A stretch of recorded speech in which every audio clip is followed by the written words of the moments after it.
Commentaire de Charles Andrew Coates, sur le livre de l'Apocalypse de Jean. Chapitre 19. Les premiers versets d'Apocalypse chapitre 19, nous font éprouver le vif intérêt du ciel pour l'assemblée. C'est ce qui suscite un triple Alléluia, au sujet du jugement de la grande prostituée. D'autre part, nous voyons la joie du ciel à l'égard des noces de l'agneau qui sont venues, et de sa femme qui s'est préparée. Je pose la question à mon propre cœur, et je vous la pose aussi à vous. Sommes-nous sensibles aux choses qui corrompent l'assemblée? Le ciel y est très sensible, si bien qu'une immense explosion de louanges retentit quand la corruption tombe sous le jugement. Sommes-nous sensibles à ce sentiment? Avons-nous un tel sentiment de ce qu'est l'assemblée, comme la merveilleuse compagnie, appelée pendant le jour de la réjection de Christ, appelée à être habitée par l'Esprit, et à être le vase dans lequel l'amour de Dieu et les perfections du Christ doivent se manifester? Avoir un tel sentiment à l'égard de l'assemblée, doit nous amener à nous réjouir à la pensée que tout ce qui l'a corrompu soit traduit en justice. Le moment du jugement public, de tout ce qui est faux et idolâtre dans la profession chrétienne, n'est pas encore venu. Mais le jugement de telles choses, devrait s'effectuer dès maintenant dans nos âmes. Tout ce qui est de nature corruptrice, devrait éveiller dans nos cœurs une grande jalousie. Christ chérit l'assemblée dans son cœur, selon toutes les pensées de l'amour divin. Et si nous avons vu de quelle manière elle y est chérie, nous serons jaloux à l'égard des influences corruptrices. Nous serons aussi prêts à dire Alléluia, lorsque nous verrons que de telles influences seront moralement jugées. Si je vois un chrétien éveillé par la grâce divine, désireux de juger quelque influence corruptrice qui s'est exercée sur lui, ou qui a contaminé ses associations, et qu'il souhaite y échapper, je puis bien m'écrier Alléluia. Le ciel perçoit si intensément la gloire et la beauté de l'assemblée, ce que signifie être l'épouse de l'agneau, et le tabernacle de Dieu, qu'un puissant Alléluia s'élève, lorsque ce qui incarne toute corruption a été jugé. Les hommes sur terre seront consternés par la désolation de Babylone, car elle a réussi à s'approprier la gloire et la prospérité du monde, mais le ciel se réjouira. Le jugement que Dieu exercera sur elle, fera apparaître son salut, sa gloire et sa puissance. Dieu intervient afin de délivrer sa création de toutes les influences du mal, et il s'occupe tout d'abord de la grande prostituée. Le fait de débarrasser la terre d'une telle chose, c'est vraiment le salut de Dieu, de même que sa gloire et sa puissance. Nous avons à commencer par juger dans nos propres cœurs, tous les éléments de Babylone. Je ne crois pas qu'il y ait dans la chrétienté, une corruption quelconque dont je ne puisse trouver le germe dans mon propre cœur. Par exemple, la vanité et la disposition à rechercher l'honneur et la gloire sur la terre, où Christ est rejeté et déshonoré, sont l'essence même de Babylone. Si l'orgueil de la vie montre en moi ces activités, j'ai à le juger comme étant babylonien. Nous avons à fuir tout ce qui est idolâtre. On n'est pas idolâtre, seulement à se prosterner devant une image, ou à rendre culte à un morceau de pain.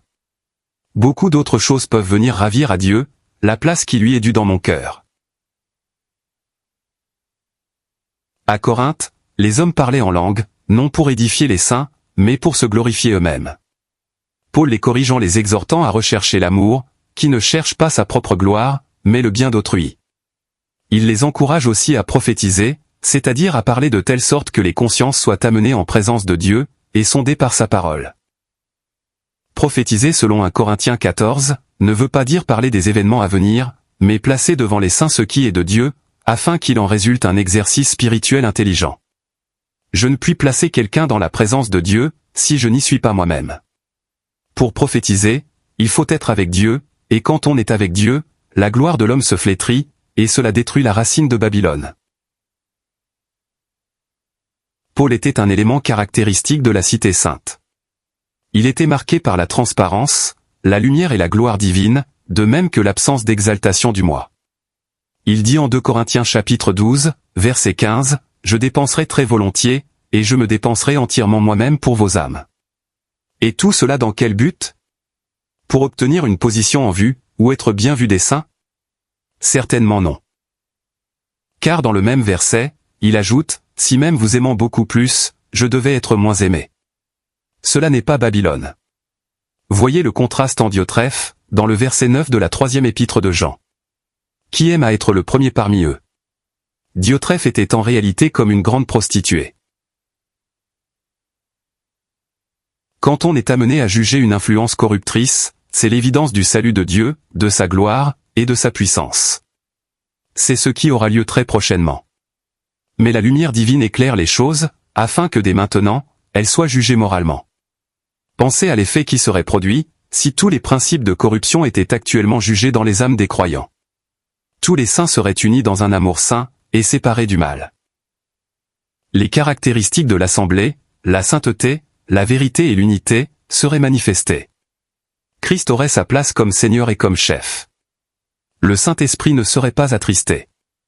Tout ce qui est de Dieu brillerait. La nature divine serait à l'œuvre, unissant tous les êtres.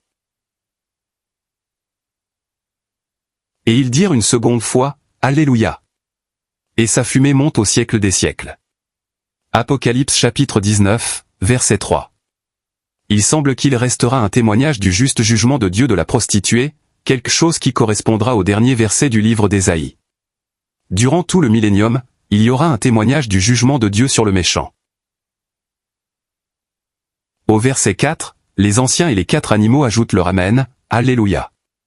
C'est le dernier acte, et la dernière parole des anciens que ce livre nous rapporte.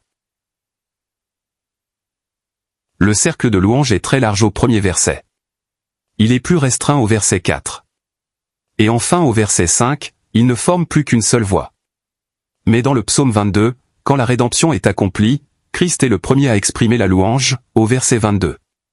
Et l'assemblée se joint à lui, au verset 23, suivi de la grande congrégation d'Israël, au verset 25. Et finalement, tous les bouts de la terre, au verset 27 du psaume 22. Ici, en Apocalypse chapitre 19, l'ordre est inversé. Lorsque la grande prostituée aura été jugée, l'épouse apparaîtra. Au verset 6, un immense Alléluia célèbre le fait que le Seigneur notre Dieu, le Tout-Puissant, est entré dans son règne. Celui en qui tous les droits de Dieu seront revendiqués, comme le seul souverain, le roi de ceux qui règnent, et le Seigneur de ceux qui dominent, est sur le point de se manifester en puissance victorieuse. Par la grâce et la puissance divine, l'intervalle entre sa mort et son apparition a été fécond, et a eu pour fruit l'épouse et les saints, qui seront parmi les bienheureux conviés, au banquet des noces de l'agneau. Par son amour souffrant, il a conquis le cœur de son épouse, et dans sa gloire royale, il la reconnaîtra et la manifestera. Mais elle est avant tout pour lui-même. Ce sont les noces de l'agneau, et sa femme s'est préparée. Apocalypse chapitre 19, verset 7. Il y a une certaine analogie avec le psaume 45, mais ce que nous avons ici, est plus personnel et plus intime. L'épouse n'est pas perçue en Apocalypse 19, comme préparée pour être manifestée. Elle s'est préparée pour lui. Sa pensée est de lui être agréable, de combler son cœur. En Éphésiens chapitre 5, l'assemblée est envisagée comme la femme du Christ, l'homme oint. Il s'agit là du dernier Adam, et de la vraie Ève. Mais en Apocalypse chapitre 19, il est l'agneau, celui qui souffre pour la gloire de Dieu, dans l'humilité et la sainteté. La possession de sa femme est la réponse qui lui est donnée, pour ses souffrances en tant qu'agneau. Le fait que l'assemblée est l'épouse, la femme de l'agneau, en Apocalypse chapitre 21, verset 9, indique qu'elle lui convient dans ce caractère. Elle s'est montrée disposée à souffrir dans l'humilité, en présence de la puissance du mal. Être comme un agneau, c'est être considéré peu de choses dans ce monde. Ce ne sont pas les hommes de ce genre qui y atteignent les hauts sommets. Les hommes ont profité de la douceur de Christ pour le dépouiller de tout ici-bas. Il a souffert humblement. Il fut comme une brebis muette, devant ceux qui la tondent. Et c'est dans ce caractère de l'agneau, qu'une femme lui est donnée. Les saints sont exhortés à la patience dans la souffrance. Ils sont ainsi rendus convenables, pour être en esprit dans la compagnie de l'agneau. Le fait que l'épouse s'est préparée, signifie probablement que le jugement est terminé. Elle a eu son appréciation à l'égard de toute chose, et elle est en parfaite harmonie avec lui, quant à tout ce qui n'a pas satisfait à sa volonté, dans le chemin de responsabilité ici-bas. Tout ce qu'elle est maintenant est approuvé de lui, précieux et beau à ses yeux. Et il lui a été donné, d'être vêtu de fin lin éclatant et pur, car le fin lin, ce sont les justices des saints. Apocalypse chapitre 19, verset 8. Sa parure est entièrement une grâce, car elle lui a été donnée. Mais c'est une beauté qui avait été manifestée ici par l'Esprit de Christ, au milieu de difficultés et d'éléments contraires. Il y a un vêtement de broderie d'or, au verset 13 du psaume 45, qui est, je suppose, le côté de la nouvelle création, ce qui est effectué divinement, en réponse à Christ fait péché pour nous. Mais ce que nous avons en Apocalypse chapitre 19, c'est plutôt le vêtement de brocart, ou vêtement de broderie, au verset 14 du psaume 45. C'est un travail qui a été élaboré point par point, au fur et à mesure que les saints portaient le fruit de la lumière, qui consiste en toute bonté, et justice et vérité. Éphésiens chapitre 5, verset 9. Dans ce sens, l'épouse prépare actuellement sa robe de noces. C'est ce que produit la présence de l'Esprit, et le résultat de son œuvre dans les saints. Évidemment, les vêtements de broderie d'or, et ceux de brocart, vont toujours ensemble. Nous devons dès maintenant, nous employer à nous préparer. Nous devrions toujours avoir à cœur, de lui être dignes. C'est pourquoi aussi, que nous soyons présents ou que nous soyons absents, nous nous appliquons avec ardeur, à lui être agréables. 2 Corinthiens chapitre 5, verset 9. Celui qui éprouve l'étreinte de l'amour de Christ, en arrive à la conclusion, que ceux qui vivent, ne vivent plus pour eux-mêmes, mais pour celui qui pour eux, est mort et a été ressuscité. 2 Corinthiens chapitre 5, versets 14 et 15. Il y a une réponse de l'affection à l'amour de Christ, et la reconnaissance qu'il est juste de vivre pour lui. Nous reconnaissons comme une chose qui lui est due, que nous vivions pour lui. En réalité, il y a à l'égard de toute vraie justice, une dimension nuptiale, parce qu'il s'agit de l'acte d'une épouse qui est amenée à la communion de Christ. Cet acte découle de l'affection pour Christ. On peut comprendre, à la lumière de ce qui précède, que les justices des saints constituent la parure de la femme de l'agneau. Ce sont de tels vêtements qui conviennent, en pareille occasion.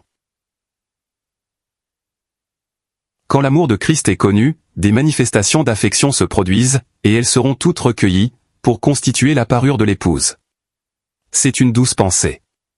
Personne ne saurait exprimer la valeur qu'a pour Christ, un acte de minime importance, qui résulte de l'affection pour lui. Quelle joie procurait à l'Éternel, dans les temps de l'Ancien Testament, toute manifestation d'affection de la part de son peuple. Je me souviens de toi, de la grâce de ta jeunesse, de l'amour de tes fiançailles, quand tu marchais après moi dans le désert. Jérémie chapitre 2, verset 2. Il suivait le Seigneur. C'est de cela qu'il se souvenait. Ces choses devraient faire, que nous nous tournions vers le Seigneur, avec le désir d'éprouver dans nos cœurs, la fraîcheur et la puissance de son amour, et que nos affections en retour, produisent en nous la justice. Je citerai Luc chapitre 7, verset 38, comme illustration des justices. Les larmes de la femme, le fait qu'elle lave les pieds du Seigneur, qu'elle les essuie avec les cheveux de sa tête, qu'elle les oint avec le parfum, tout indique qu'elle a beaucoup aimé. Et cet amour a engendré une multitude d'actes de justice. Puis en Luc chapitre 8, verset 3, il est parlé de saints désignés par leur nom, et de plusieurs autres, qui l'assistaient de leur bien. Il était devenu leur gloire, et il n'est pas exagéré de dire qu'ils étaient sa gloire. De telles actions constituent des justices, et ce sera le plaisir de l'agneau que sa femme en soit parée. Nous lisons ce qui suit, dans le psaume 45, versets 10 à 11. Oublie ton peuple, et la maison de ton père.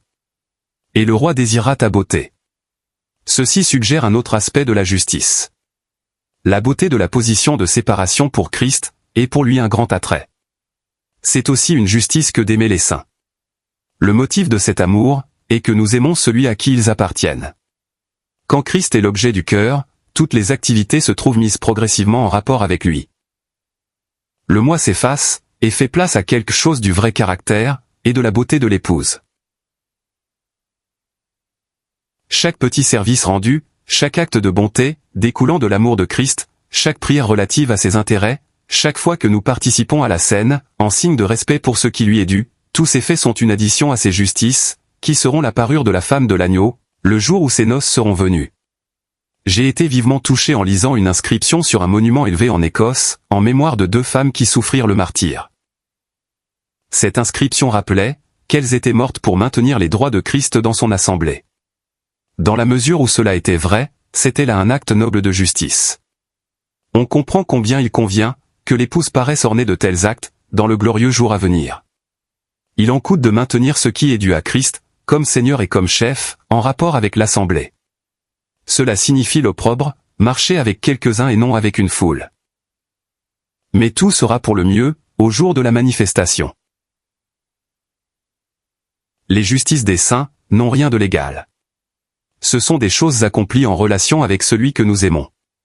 La fille du roi est tout gloire, dans l'intérieur du palais.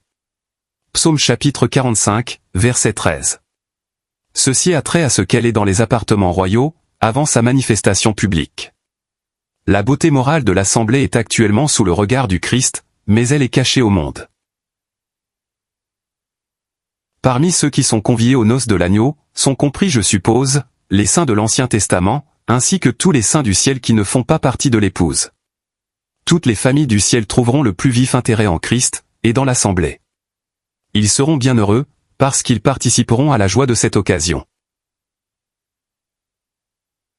Et je tombai devant ses pieds pour lui rendre hommage. Et il me dit, garde-toi de le faire. Je suis ton compagnon d'esclavage et celui de tes frères, qui ont le témoignage de Jésus. Rends hommage à Dieu, car l'esprit de prophétie est le témoignage de Jésus. Apocalypse chapitre 19, verset 10. L'esprit de prophétie est le témoignage de Jésus. Ceci nous donne la clé de toutes les prophéties.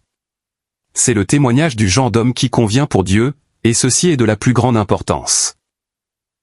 Les gens qui étudient la prophétie sont souvent absorbés par les événements, et manquent de saisir l'esprit de celle-ci. Jésus est l'homme que Dieu veut mettre en évidence, et tout autre homme, d'un caractère différent de celui de Jésus, devra s'éloigner. Prenez toutes les nations mentionnées dans la prophétie, comme sujet du jugement divin. Chacune d'elles est caractérisée par quelques traits, ou par des traits qui n'ont rien de commun avec Jésus. C'est pourquoi elles sont amenées en jugement. Quels sont ceux qui seront bénis? Ceux qui sont doux, humbles, miséricordieux, ceux qui usent de grâce, les justes, ceux qui ressemblent à Jésus. Le nom de Jésus parle de tout ce qu'il fut ici, en grâce, dans l'humilité et en obéissance, l'homme du plaisir de Dieu. La vie de Jésus est une vie, qui dans l'humanité, est la réponse parfaite à la gloire de Dieu, dans les conditions particulières de ce monde. L'esprit entier de la parole prophétique est le témoignage de cet homme. Dieu va ôter tout autre homme, et introduire universellement ce qui sera en accord avec Jésus. Si l'on comprend cela, la prophétie dans un sens, devient très simple et très attrayante, pour ceux qui aiment le nom de Jésus. C'est notre privilège, d'être du nombre des frères, qui ont le témoignage de Jésus. La venue de Jésus a glorifié Dieu dans les lieux très hauts. Luc chapitre 2, versets 12 à 14. Jésus s'y attacherait à tout prix. Sa venue a aussi apporté la paix sur la terre, car en Jésus, il ne se trouvait aucun élément de discorde, aucune volonté sans frein à la recherche de la liberté, en vue de poursuivre une voie de péché. Sa venue a également apporté la joie des hommes, parce qu'il aurait une génération à son image. Dieu voudrait nous voir garder le témoignage de Jésus.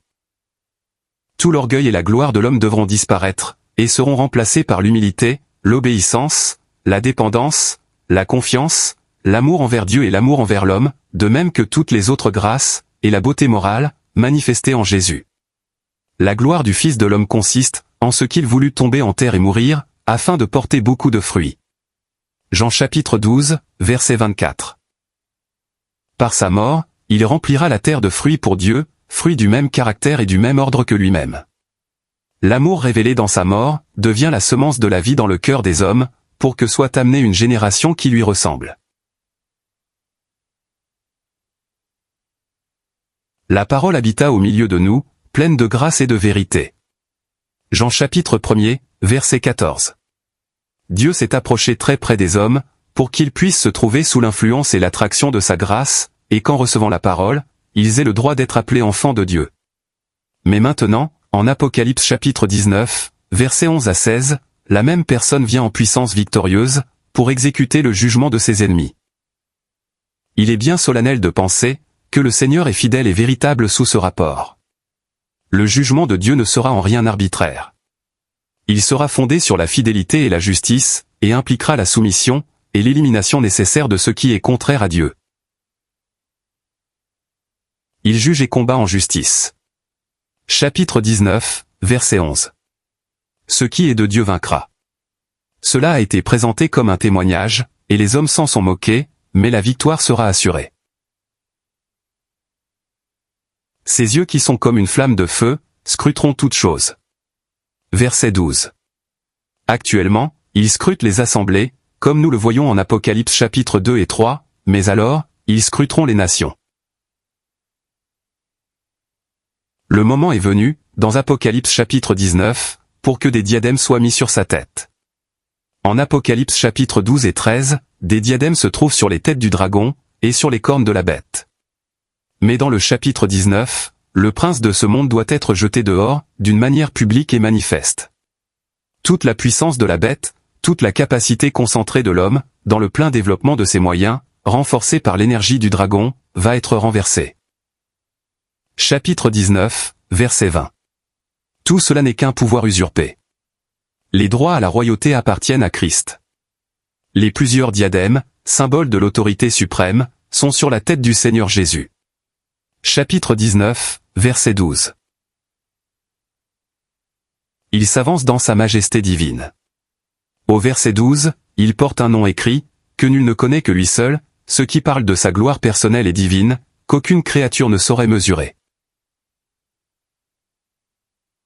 Son vêtement teint dans le sang, au verset 13 du chapitre 19, est un terrible contraste avec la myrrhe, l'aloès, l'acace, au verset 8 du psaume 45, qui imprègne tous ses vêtements, annonçant l'avènement du royaume dans un parfum précieux. Mais il est nécessaire avant cela, qu'il porte ce vêtement teint dans le sang, qui parle de jugement impitoyable, sur tout ce qui ne convient pas à son royaume. Il faut que la scène soit nette. Et je crois que quiconque tombera sous le coup du jugement, sera convaincu de le mériter. L'épée aiguë à deux tranchants qui sort de sa bouche, est utilisée actuellement, pour discerner le cœur de ses saints, et mettre en évidence ce qui est contraire à Dieu. Hébreux chapitre 4, versets 12 et 13. Mais elle servira plus tard à châtier les nations. Selon moi, cela signifie que la conviction s'imposera aux hommes. Ils réaliseront, peut-être pour la première fois, qu'ils méritent le jugement. Ils seront convaincus de leur véritable état, par l'action sévère et rapide de cette épée, qui exercera alors un pouvoir judiciaire. On appelle cela le jugement des guerriers. Il sera suivi de la session du jugement de Matthieu chapitre 25, alors que le Fils de l'homme s'assiera sur le trône de sa gloire, et que toutes les nations seront assemblées devant lui. Ce qui indiquerait qu'il y aura dans le monde, beaucoup de gens, en dehors de ceux qui seront hostiles à Christ d'une manière active, sous l'autorité de la bête et des rois de la terre. Ainsi, après la destruction de ces derniers, les premiers seront jugés, selon la façon dont ils auront traité ceux que le Seigneur appelle mes frères, ses frères juifs, qui en ce jour-là, porteront son témoignage dans le monde entier. Les brebis mentionnées dans ce jugement, hériteront du royaume terrestre, tandis que les boucs s'en iront dans le feu éternel, qui est préparé pour le diable et ses anges, leur jugement final. Au verset 15 du chapitre 19, lorsqu'il pètera les nations avec une verge de fer, ce sera en vue de sa prise de possession de l'héritage. Psaume 2, versets 8 et 9, et Apocalypse chapitre 2, verset 27. Il s'agit de l'exercice incontestable de son autorité, afin qu'il ait tout ce que le Père lui a donné. Ensuite au verset 15 du chapitre 19, lorsqu'il foule la cuve du vin de la fureur de la colère, c'est l'écrasement complet de tous les éléments de rébellion et d'apostasie. Tout ceci se rapporte à la revendication des droits qui appartiennent au Seigneur Jésus-Christ. Il est roi des rois, et seigneur des seigneurs. Verset 16. Voilà la véritable idée impériale. Il est béni de voir, que toutes les conceptions de dignité ont été amenées à prendre leur forme, pour être sous l'autorité de Christ. C'est ce que nous avons au premier chapitre de Colossiens, verset 16. Car par lui ont été créées toutes choses, les choses qui sont dans les cieux, et les choses qui sont sur la terre, les visibles et les invisibles. Mais les choses qui sont spécifiées sont les trônes, les seigneuries, les principautés ou les autorités. Ce sont des conceptions de règne et de dignité, qui n'ont nullement leur origine dans l'homme. Elles ont pris leur forme, comme étant créées par le Fils de l'amour du Père. Les hommes ont peut-être usurpé des positions de dignité, ou même été autorisés par Dieu à les occuper, dans son gouvernement du monde, mais toutes ces conceptions ont été créées par lui, et pour lui. Il est le chef de toute principauté et autorité. Il dirigera les unes et les autres, et toutes les dignités subordonnées, dériveront de lui. Roi des rois, et seigneur des seigneurs, est une conception divine de la dignité. La bête peut en faire une imitation, jusqu'à un certain point. Mais c'est un titre qui n'aura sa pleine réalisation, que lorsqu'il sera écrit, sur le vêtement et sur la cuisse de loin de Dieu. La dernière partie d'Apocalypse chapitre 19 nous montre que l'apparition de Christ sera l'occasion d'un dernier effort désespéré, de la part de la bête et des rois de la terre, pour résister à son autorité. Verset 19. L'issue de ce conflit ne fait pas le moindre doute. Lorsque des armées humaines se rencontrent, il y a lutte pour décider de la victoire. Mais il n'en sera rien dans cette bataille. Quant à l'impie, il est dit que le Seigneur Jésus le consumera par le souffle de sa bouche, et qu'il l'anéantira par l'apparition de sa venue. 2 Thessaloniciens chapitre 2, verset 8. La bête et le faux prophète seront pris, et sans passer par la mort, ils seront jetés dans les temps de feu. Chapitre 19, verset 20. Quant au reste, ils seront tués par l'épée de celui qui est assis sur le cheval, l'épée qui sort de sa bouche. Verset 21. Quand ses ennemis sont venus, pour s'emparer de lui dans le jardin de Gethsémané, il dit, « C'est moi. » Et ils reculèrent, et tombèrent par terre. Jean chapitre 18, verset 6. Tous ses adversaires périront dans un jour proche, et par la même puissance. Le monde où nous vivons, sera bientôt le théâtre de ces opérations solennelles du jugement divin. La connaissance de ce jugement est destinée à avoir un impact profond sur nous. Quels gens devriez-vous être, en sainte conduite et en piété? Étudiez-vous à être trouvé sans tache, irréprochable devant lui, en paix. 2 Pierre chapitre 3, versets 11 et 14.